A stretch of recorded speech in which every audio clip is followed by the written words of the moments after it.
آج جس پر ہم گفتگو کریں گے وہ ہے نظروں کی حفاظت۔ وہ کس کی حفاظت ہے؟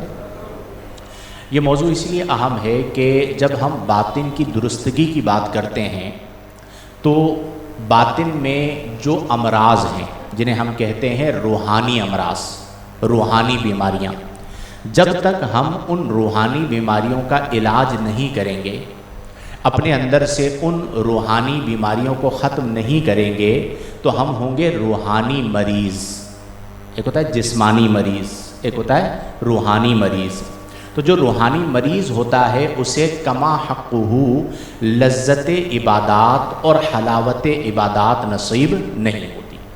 اسی لیے صوفیہ کے یہاں جب بھی کوئی سالک، کوئی مرید آتا اور اسے راہ سلوک طے کروائی جاتی تو اس میں نظروں کی حفاظت پر بہت زیادہ زور دیا جاتا، اور اس کی وجہ بڑی واضح ہے کہ جس طرح ہر چیز کا ایک دروازہ ہوتا ہے، مسجد میں آپ داخل ہوئے دروازے سے، گھر میں داخل ہوتے ہیں دروازے سے، تو اسی طرح دل کا جو دروازہ اللہ نے بنایا ہے وہ آنکھوں کو بنایا ہے۔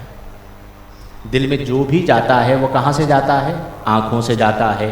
تو اگر دل میں آپ آنکھوں میں بدنگاہی دیکھیں گے تو دل میں کیا جائے گی؟ اور اگر آپ آنکھوں کی حفاظت کریں گے تو دل کی بھی کیا رہے گی؟ حفاظت رہے گی۔ تو اس لیے آنکھوں کی حفاظت یہ بہت زیادہ اہم ہے۔ اور جو بدنگاہی کرتا ہے، یعنی ارادتاً غیر محرمہ کی طرف دیکھتا ہے، یا کوئی غیر محرمہ کسی مرد غیر محرم کی طرف دیکھتی ہے، تو یہ جو بار بار نظریں اٹھا کر دیکھنا ہے، یہ اس بات کی دلیل ہے کہ جو ایسا شخص ہے وہ روحانی مریض ہے۔ اگر وہ روحانی مریض نہ ہوتا تو وہ عورتوں کی طرف نظر نہ اٹھاتا۔ اس بات کو آپ یوں سمجھیے کہ سورہ احزاب کی آیت نمبر 32 میں اللہ تبارک و تعالی نے ہماری مائیں، پاک مائیں، ازواج مطہرات، نبی کریم صلی اللہ علیہ وسلم کی پاک بیویوں کا ذکر کیا اور ارشاد فرمایا کہ یا نساء النبی کی، اے میرے پیارے محبوب صلی اللہ علیہ وآلہ وسلم کی بیویوں، لستن کاحد من النساء، زمانے میں اور بھی عورتیں ہیں لیکن تم زمانے کی عام عورتوں کی طرح نہیں ہو۔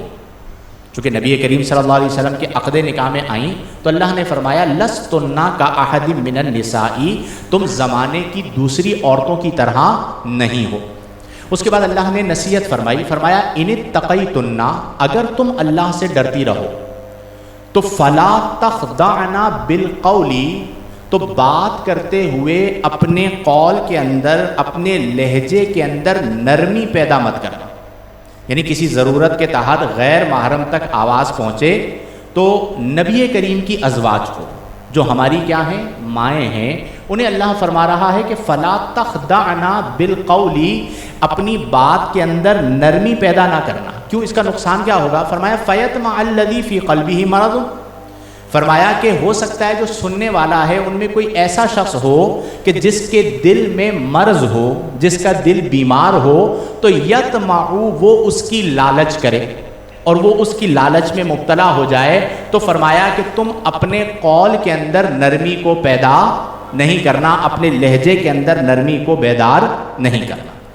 اس کا مطلب کیا ہوا کہ نبی کریم صلی اللہ علیہ وسلم کی جو ازواج ہیں وہ ہیں امہات المؤمنین۔ کون ہیں؟ اور امہات المؤمنین کے حوالے سے کسی کے ذہن کے اندر ادنا سا خیال بھی نہیں آ سکتا، لیکن اس کے باوجود اللہ تبارک و تعالی امہات المؤمنین سے، مومنین کی ماؤں سے، نبی کریم کی بیویوں سے، ازواج مطہرات سے فرما رہا ہے کہ لا تخضعن بالقول، کہ جب بات کرو تو اپنے لہجے کے اندر نرمی ایسی پیدا نہ کرنا کہ فیطمع الذی فی قلبہ مرض، کہ وہ شخص جس کے دل میں مرض ہے، چونکہ اسے خدا کا خوف نہیں ہے، تو وہ منافقین بات کو سن کر، آواز کو سن کر لالچ نہ کریں۔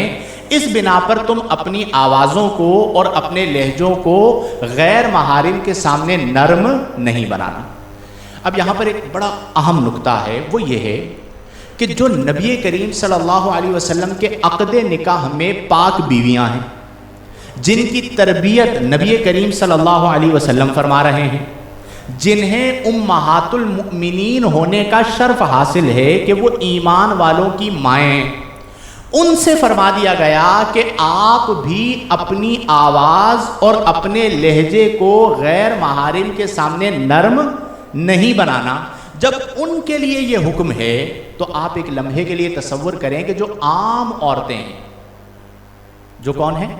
آج کے معاشرے کی عام عورتوں کو لے لیجئے، جو عام عورتیں ہیں ان کے لیے یہ حکم کتنا سخت ہوگا، چونکہ وہاں پر تو فتنے کا اندیشہ اس درجے کا نہیں ہے جو یہاں پر موجود ہے غیر محارمہ کے حوالے سے۔ تو جب انہیں منع کر دیا گیا تو جو ایمان والی خواتین ہیں ان ایمان والی خواتین کے لیے اپنے آپ کو غیر محارم سے بچانا اور اپنی عزت و عفت کی حفاظت کرنا کتنا اہم ہوگا۔